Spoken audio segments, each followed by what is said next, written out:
I worked the front desk at a boutique hotel in Melbourne. And last month, an American guest sprinted down from his suite at 11 p.m., holding his phone like evidence in a murder trial.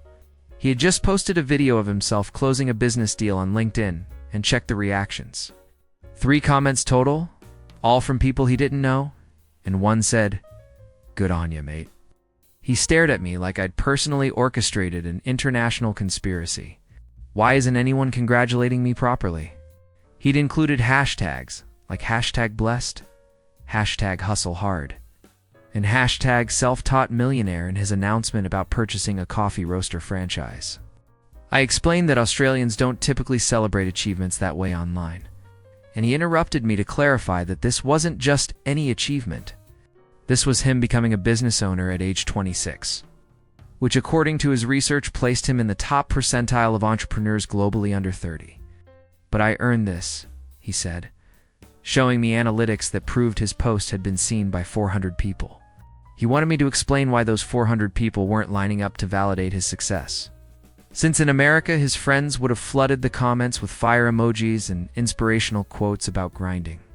One suggested maybe folks here prefer understated success, and he pulled up 3 American success coaches' podcasts on his phone as evidence that public celebration of achievement is scientifically proven to increase motivation in your network.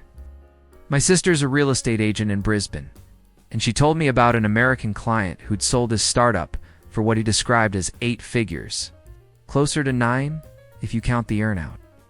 He posted about it on every social media platform simultaneously, each with different motivational captions about manifesting abundance and betting on yourself. When her Australian colleagues didn't immediately share his posts or comment with praise, he scheduled a video call to address what he termed the engagement deficit.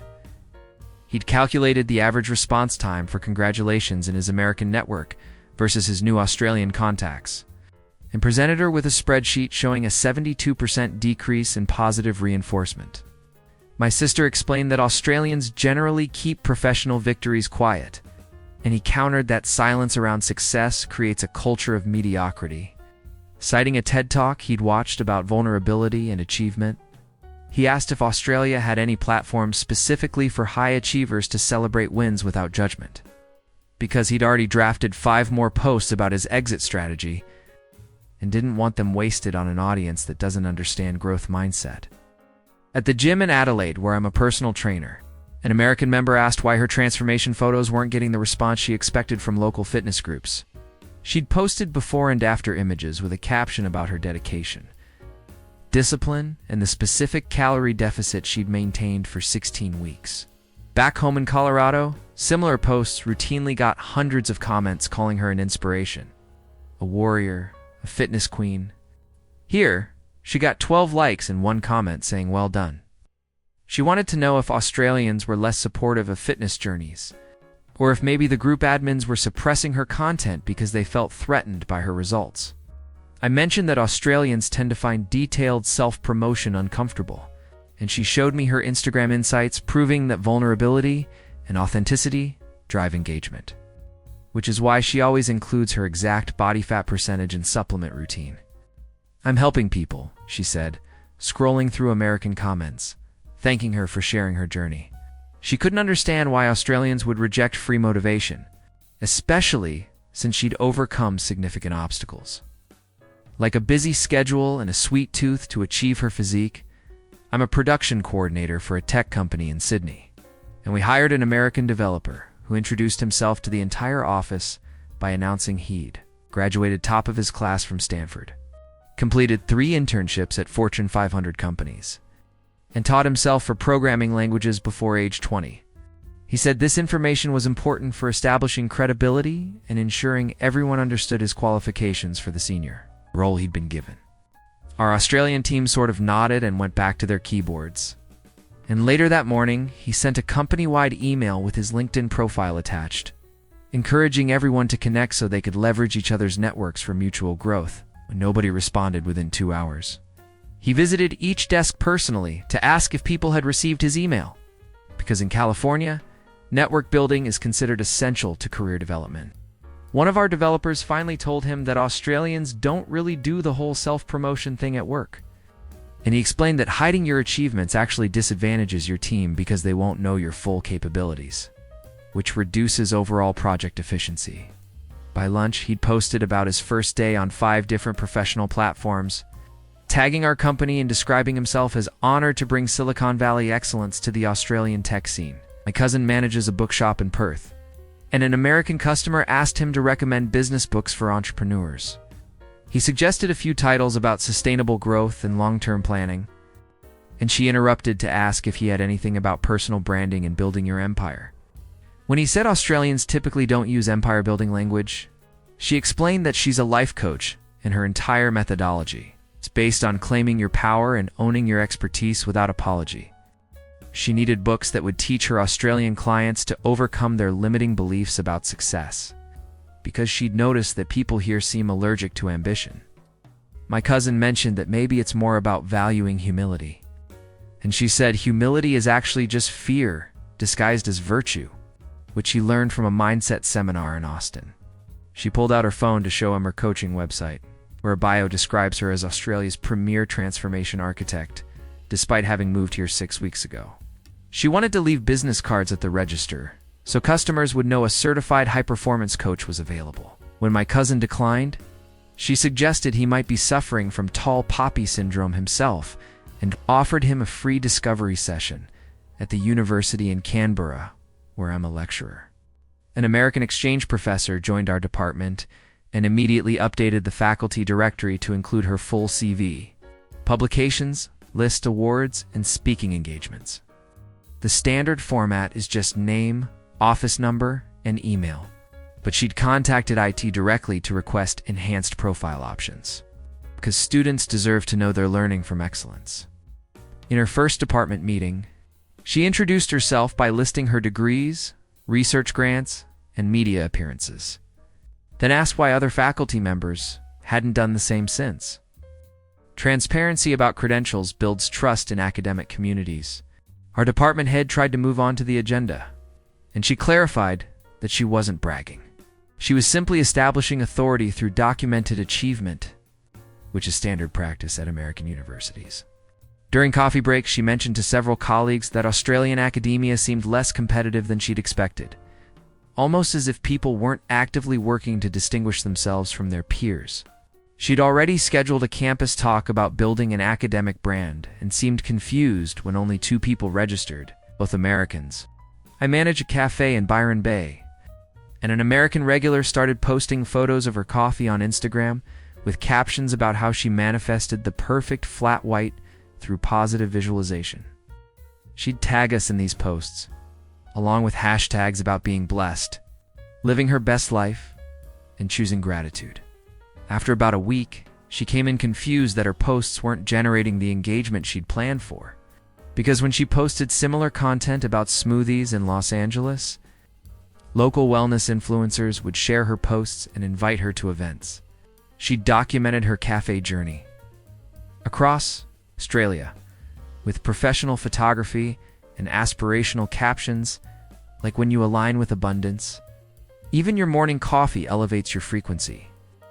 I explained that Australians might find that style of posting a bit over the top, and she said that's actually a scarcity mindset talking, because celebrating everyday luxury is how you attract more luxury, which is basic manifestation science. She'd created an entire content calendar around photographing herself at different Australian cafes looking thoughtful while holding drinks, each post scheduled to maximize algorithmic reach. She wanted to know if we'd be interested in a partnership where she becomes our official cafe storyteller, creating authentic content about the transformative power of artisanal coffee. When I said we weren't looking for that kind of promotion, she suggested I was leaving money on the table and sent me a PDF about how user-generated content drives millennial purchasing decisions. Her latest post describes how finding our cafe was a sign from the universe that I'm exactly where I need to be, complete with a photo of her pretending to laugh. Naturally, while holding a latte, my mate runs a food tour company in Tasmania, and an American guest interrupted the tour to announce she'd been featured in her hometown newspaper for completing a 50-restaurant challenge in 1 year. She brought a laminated copy of the article and wanted the other tour members to pass it around so they'd understand her qualifications as a serious foodie. The article included her photo and quotes about her sophisticated palate and adventurous eating habits. She mentioned this achievement multiple times throughout the tour, contextualizing each stop by comparing it to restaurants she'd visited during her challenge year, always clarifying that she wasn't bragging, just providing educated perspective from someone with documented eating experience. At one winery, she took a selfie with her glass and posted it immediately, with a caption about being Australia's newest wine, country explorer, and a tag asking if anyone knew about opportunities for American food critics in Tasmania. Another guest quietly asked my mate if they could possibly move to a different part of the group, and the American overheard and explained that in the US, sharing achievements helps others connect with your expertise, which enhances group experiences through elevated conversation. She'd already posted 17 photos from the tour, each with lengthy captions about her refined taste and suggestions for how each venue could improve their offerings based on international standards she'd observed. When my mate tried to move everyone along to the next location, she asked if she could take an extra 5 minutes to get the perfect shot for her food blog, which has nearly 200 followers who rely on her for authentic Australian dining intelligence.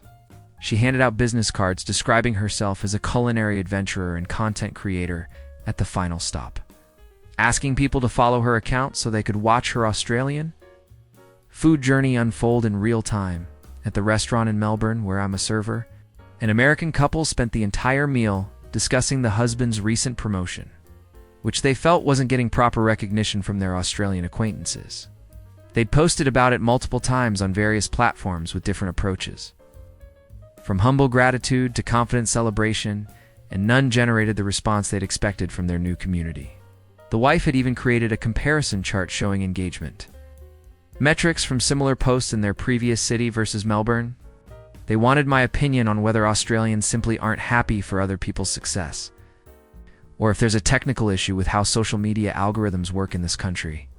I suggested that maybe people here just interact differently online, and the husband said, "That's concerning from a psychological perspective, because public celebration of achievement creates positive reinforcement loops that benefit entire communities," which he'd learned from a leadership podcast. He'd considered hosting a promotion party to force more direct acknowledgement, but worried that Australians wouldn't understand the significance of the event and might interpret it as showing off. The wife showed me her phone where she'd drafted 5 different Facebook posts about the promotion, each calibrated for different levels of enthusiasm, trying to find the exact tone that would generate Australian engagement without seeming too American. She'd joined local women's groups specifically to build a network that would eventually celebrate her family's wins. But so far, people just responded with single emoji reactions, instead of the paragraph-long congratulations she was used to receiving.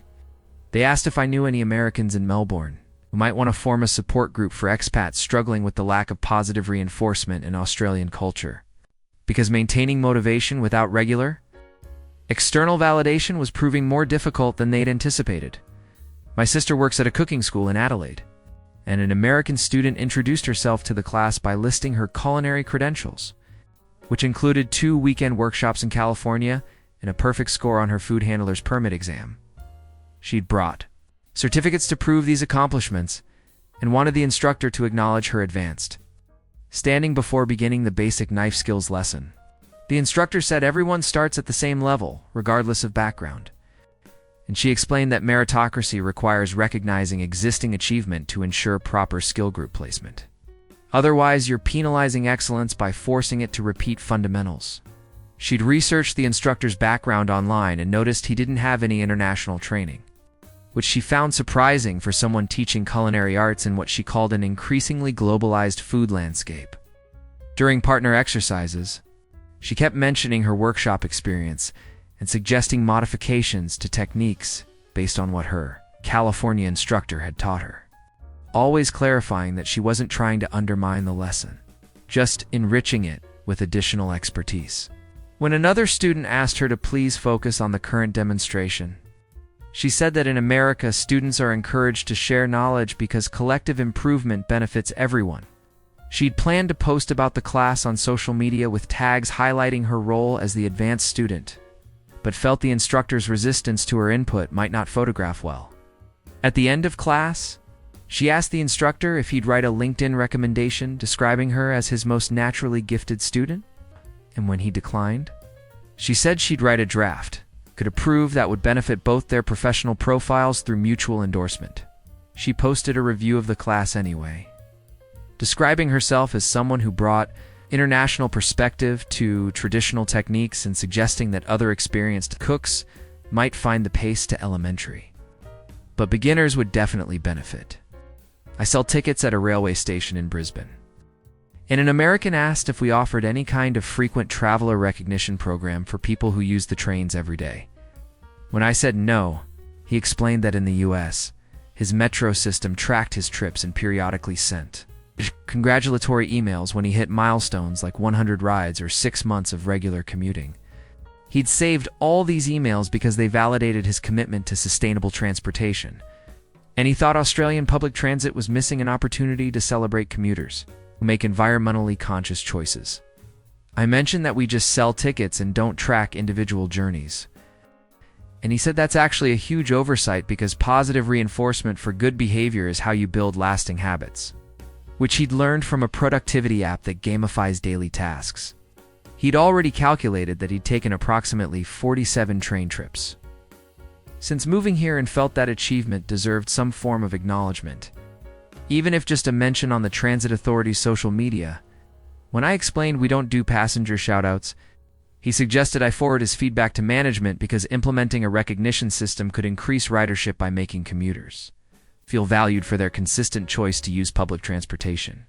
He'd drafted a sample Instagram post the Transit Authority could use, featuring his photo on the platform with a caption about being a dedicated, sustainable transport advocate who'd logged over 300 kilometers on Brisbane trains. Before leaving, he asked if he could at least get a photo with me to post on his personal account, documenting his conversation with local transit staff about improving customer appreciation protocols, which might inspire system-wide changes if it gained enough attention. My cousin drives a rideshare in Sydney, and he picked up an American passenger who spent the entire trip explaining her strategy for building a personal brand around exploring Australian cities. She'd created profiles on 7 different platforms, each with slightly different angles on her expertise as a solo female traveler discovering hidden gems. She was currently posting her way across Sydney, documenting every landmark with educational captions about architecture and history that she'd researched on Wikipedia. She wanted my cousin's opinion on which neighborhoods would photograph best for her audience, who she described as primarily American women in their 30s, seeking inspiration for their own adventure lifestyle. When he said he just drives and doesn't think much about photography angles, she explained that every experience is a content opportunity and he should consider documenting his driver stories. For social media, because authentic human connection, narratives perform extremely well algorithmically. She'd already posted about getting into his car, describing him as a local expert who was about to show her the real Sydney, and she hoped he wouldn't mind being featured in her content as long as she kept his name private. He said he'd rather not be in any posts, and she seemed genuinely confused about why someone would decline free publicity, especially since appearing in her feed would expose him to her 2,000 followers, who might visit Australia and need rides. She asked if he'd at least take a photo of her in front of the Opera House with her looking candid and thoughtful. It's not posed because authenticity is her brand differentiator. When they arrived at her destination, she handed him a business card with her Instagram handle and suggested he follow along with her Australian journey because she was documenting everything with professional quality content that could teach locals how to see their own city through fresh eyes. At the surf school in Gold Coast, where I'm an instructor, an American student posted a video of herself standing on the board for maybe 4 seconds before falling, and captioned it, "Officially a surfer now." She'd used hashtags like #surfergirl, #ocean-therapy, and #living my best life, and tagged our schools saying we'd taught her everything she knows. Within an hour, she'd changed her Instagram bio to include the wave emoji and the phrase "surf instructor in training," which confused me since we'd had one lesson. When I paddled over to give her feedback on her technique, She was already filming another attempt and asked if I could reshoot it because the lighting wasn't ideal for posting. She wanted footage that made her look experienced enough to inspire her followers, who were mainly friends from Denver who'd never seen an ocean. I suggested she focus on actually learning to surf first, and she said social media documentation is part of the learning process because it holds you accountable to your goals through public declaration. She'd researched that elite performers visualize success and share their journey transparently, which is why she'd already posted about her intentions to become an advanced surfer by the end of the week.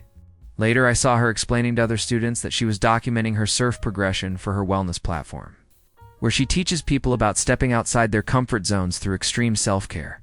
She'd brought a waterproof phone mount, specifically for filming herself, and asked if our school had any partnerships with action camera brands because she was building influence in the adventure wellness space. By the second lesson, she'd posted 9 surf-related photos, updated her LinkedIn to include surfing as a skill, and asked me to write a testimonial she could use for her coaching website, describing her as a natural athlete who embodied courage in the face of uncertainty. She'd already designed the quote graphic and just needed me to confirm the wording made me sound like a credible authority on surf instruction excellence. And an American teacher joined our staff with a detailed introduction email explaining she'd been teaching for 3 years, had a TEFL certification with distinction, and specialized in accent reduction using a methodology she'd developed herself. She'd attached a PowerPoint presentation outlining her teaching philosophy and a link to watch her TEDx talk about linguistic confidence. Our staff meetings are usually brief agenda reviews, but she requested time to present her credentials properly because students deserve to know they're learning from qualified educators. At her first meeting, she explained that American teaching methods are generally more innovative than traditional approaches, which is why she'd be happy to mentor other instructors who wanted to learn advanced classroom management techniques. The department head thanked her and moved on. And later, she sent individual emails to all teachers offering to observe their classes and provide constructive feedback based on best practices she'd researched extensively. When nobody responded, she posted in our staff chat asking if Australian workplace culture discouraged professional development. Because in the US, teachers actively seek out peer learning opportunities to optimize student outcomes. She'd created a shared document with her teaching tips and resources that she encouraged everyone to access, and tracked who'd viewed it through the file permissions. Following up with personal messages to those who hadn't, That's 2 weeks in. she suggested our school rebrand as a premium language institute and appoint her as lead instructor based on her superior qualifications and forward-thinking pedagogical approaches. She'd already drafted new marketing materials, emphasizing her involvement, and started introducing herself to students as the head of advanced instruction, which wasn't a position that existed. When confronted about this, she said she assumed Australia operated on merit-based advancement like America, where achievements naturally lead to leadership roles without requiring formal appointment processes. My girlfriend manages a community garden in Perth, and an American volunteer showed up for her first day with a professional photographer she'd hired to document her journey into sustainable living. She'd planned a whole content series about discovering urban agriculture, positioning herself as someone who left corporate life to reconnect with the earth through community gardening. The photographer spent 40 minutes getting shots of her holding a shovel, looking thoughtfully at seedlings, and pretending to chat with other volunteers who were trying to actually work. She'd brought a ring light for the golden hour shots and asked if everyone could pause their gardening so the photographer could capture the space empty, which would allow her to be the focal point of images showing one woman's commitment to environmental action. My girlfriend explained that the garden is a collaborative space where everyone contributes, quietly without fanfare. And the American said, "That's beautiful, but also misses the opportunity to inspire others through visible leadership," which is why she'd committed to posting daily updates about her transformation from corporate professional to earth warrior. She'd already designed a logo for her personal gardening brand and wanted to mount it on her designated plot. When that was declined, she asked if she could at least get testimonials from other gardeners about how her presence had elevated the community's energy and commitment to sustainable practices. She'd been there for 90 minutes. 2 weeks later, she posted that she'd graduated from beginner gardener to community agriculture advocate and was now accepting speaking requests. About her journey into intentional living, she tagged the garden, describing it as the place where she'd discovered her true calling, and linked to a consultation page where people could book her for talks about finding purpose through dirt.